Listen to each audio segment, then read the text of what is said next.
கர்ப்பிணி பெண்கள் எப்படி படுக்கணும் எப்படி படுக்கக்கூடாது அப்படின்ட்டு. ஸோ மெயின் வந்து நேராக படுக்கலாமா அப்படின்னு சொல்லிட்டு, கண்டிப்பா கர்ப்பிணி பெண்கள் 6 மாதத்திற்கு மேல் நேரா படுக்கக்கூடாது. நேராங்கிறது வானத்தை பார்த்த மாதிரி கண்டிப்பா அவங்க படுக்கவே கூடாது. ஸோ சில பொசிஷன்ஸ்லாம் நம்ம இப்படிதான் படுக்கணும் படுக்கக்கூடாதுன்னு இருக்கு. ஸோ இந்த வீடியோல நம்ம அதை பத்தி தான் பார்க்கணும். ஸோ கர்ப்பிணி பெண்கள் நார்மலா வந்துட்டு ப்ரிஃபரபிளி லெஃப்ட் லேட்டரல் பொசிஷன், அதாவது இடது பக்கமா தான் திரும்பி படுக்கணும் அப்படின்னு சொல்லுவோம். சில பேருக்கு இடது பக்கமா திரும்பி படுக்கும்போது ரொம்ப பெயினா இருக்கு, ஒரு பக்கமா திரும்பி படுக்க முடியல அப்படிங்கிறவங்க வந்து வலது பக்கமா படுக்கலாம். இந்த இடது பக்கமா ஏன் திரும்பி படுக்கணும் அப்படிங்கிறதுக்கு ஒரு ரீசன் இருக்கு.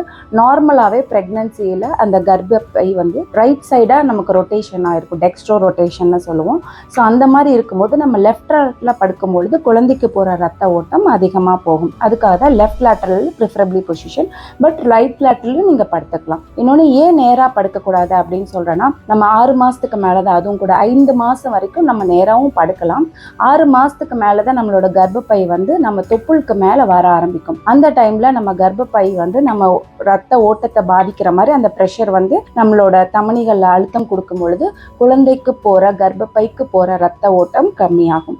அதனாலதான் கர்ப்பிணி பெண்கள், அதாவது 6வது மாசத்துக்கு மேல கண்டிப்பா நேரா படுக்கக்கூடாது. இன்னொரு காமனஸ்ட் டவுட் என்னன்னு பாத்தீங்கன்னா, கர்ப்பிணி பெண்கள் ஒவ்வொரு டைமும் திரும்பி படுக்கும் போது எந்திரிச்சு உட்காந்து அதுக்கப்புறம் திரும்பி படுக்கணும். ஸோ டைரக்டா திரும்பி படுத்துச்சுன்னா தொப்புள் கொடி தலையில சுத்திக்கும், கழுத்துல சுத்திக்கும் அப்படின்னு ஒரு மிஸ்கன்செப்ஷன் இருக்கு. கண்டிப்பா அது தப்பான ஒரு கருத்து. ஸோ கர்ப்பிணி பெண்கள் டைரக்டாவே right left, left to right அந்த மாதிரி டர்ன் பண்ணி படுத்துக்கலாம்.